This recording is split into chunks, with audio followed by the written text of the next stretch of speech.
இந்த கார்த்திகை நட்சத்திரத்துல பிறக்கிறவங்க மிக முக்கியமா வந்து பாத்தீங்கன்னா இது வந்து முருகரே இந்த நட்சத்திரத்தோட தொடர்பு கொள்றாரு. ஏன்னா முருகர் பிறந்த நட்சத்திரம் வந்து கார்த்திகை, இது சூரியனோட ஒரு நட்சத்திரம்.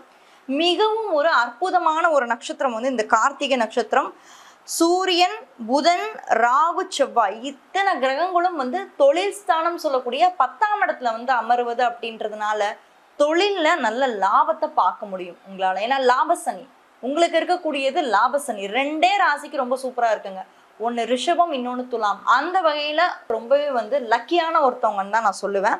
உங்களுடைய ராசியில இருந்து சனி பகவான் எந்தெந்த வீட்டை ஆளுமை செலுத்துறாருன்றதை கண்டிப்பா நீங்க தெரிஞ்சுக்கணும். உங்களுடைய ராசியில இருந்து 9ஆம் வீட்டை சனி பகவான் ஆளுமை செலுத்துறாரு.